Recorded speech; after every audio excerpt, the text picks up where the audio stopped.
Hey guys, Engineer Wannabe here, and today we're going to be talking about my new favorite watch. And I didn't think it would be my favorite watch until I saw it. Saw it in person, that is. This is the SBGY003, the Grand Seiko Thin Dress series. Also, the bigger collection would be the Elegance collection.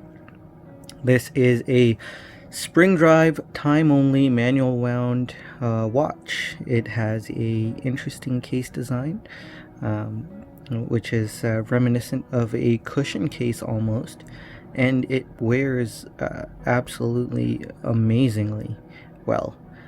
So let's go ahead and get down to it. But before that, I'm just going to do a wristwatch check.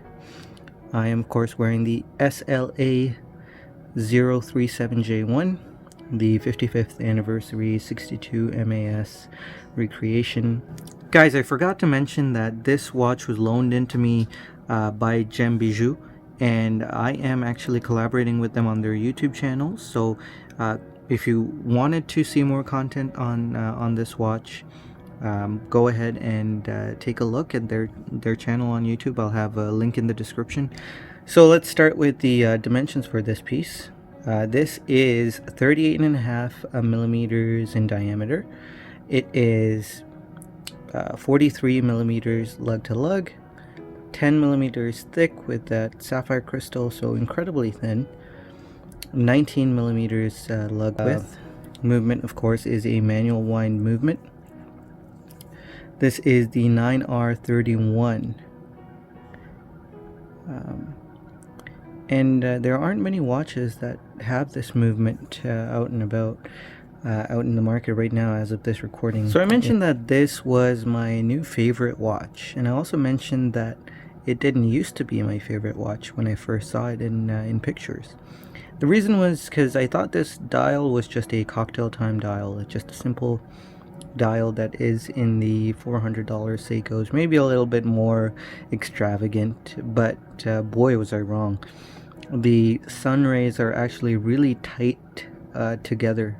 They are so close together that the camera is having difficulty right now picking up the middle part of the sun ray. It is that close together. Truly amazing when you look at it through a loop. They're so finely and sharply defined, and it's impossibly perfect. Right, the hands are beautifully faceted as well. Again, slightly different to the usual Grand Seiko hands, but very similar. There's a beautiful cap on the hand stack, and the second sand, as you can tell here, is magnificently blued. It is so nice. Everything here is just perfect. There's no power reserve indicator on the front. It is on the back here. The power reserve is 3 days. And this watch has been incredibly accurate as well. So I've owned this watch for around 6 weeks, I think, maybe a bit longer. As of this recording, it has lost 1.5 seconds. Talk a bit about the movement. The 9R31. It has a power reserve of 72 hours. It is amazingly thin, most beautifully decorated. I believe it has some significance, but I haven't been able to find online what the significance of this movement is. I know it was something along the lines of Mount Iwate and the sun coming up from the mountains, and the city lights down there is what those holes and jewels are. But I can't seem to find an article that backs that up, so don't quote me on that, but I have a feeling there is a significance to how this is decorated. But nonetheless, beautifully bright. The holes that are drilled are really nicely polished or beveled.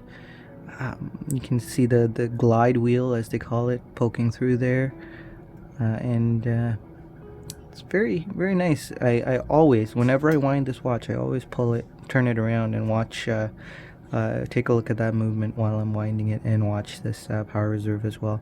Really mesmerizing and a lot of fun. It adds to the charm. So this case is a beautiful case. It's almost cushion shaped, like I mentioned earlier. Beautifully Zaratsu polished on top. Beautifully, absolutely magnificently brushed on the sides. It's the most perfect brushing I've ever seen. On the other side, of course, you got the crown. The crown is signed Grand Seiko. Should be hard to pick up. And then the case is cut. It's sliced in a concave way, which is very interesting, and highly polished as well. And all this adds up to an amazing wearing experience. This wears like a dream. It's by far the most comfortable watch I have ever worn. So much so that I want this to be my daily. And I pretty much have been wearing it daily for 6 weeks, give or take a few days here and there, but it has not stopped. I keep winding it because I just want to wear it. It's so comfortable, and I'm so excited to own this even 6 weeks later. But it's also such a travesty that it's a limited edition, that not many people will get to really enjoy this piece. Only 700 pieces. That's really a huge shame. If you're a Grand Seiko fan, I just want you to experience this. It's such an amazing watch. Let's talk a little bit about this crystal. It is absolutely mesmerizing. It looks like a water droplet. It's such a gradual dome, but it is a significant dome at that, as you can tell. Not as crazy as some box crystals, but it is a gradual crystal. There is some very beautiful distortions there towards the edge of the dial when you look at it at extreme angles. But you can see that the hands have been bent. Because the watch is so thin and the crystal is so close to the dial, the hands have been bent to accommodate the crystal. So you can see that the second hand is bent. Of course, it's exaggerated by the distortion, but trust me, they are bent, and that's how thin this watch is. So I've been wearing this watch in a couple of different strap configurations. My favorite is a burgundy strap with the Nomos deployment buckle. I think that's a really nice variation, gives it a little bit more color. I do like wearing this on a black Nomos shell cordovan strap as well. It is really robust, those straps, so I've been wearing it through the summer to see how they'd fare, and I think they've been faring pretty well. This alligator strap that I got with this watch is okay. I don't think it's of the greatest quality. You can see it's kind of buckling here on the scale.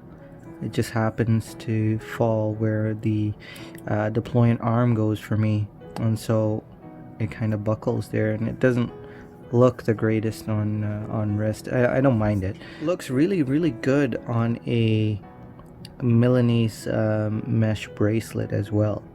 I've been enjoying it on some of the hotter days.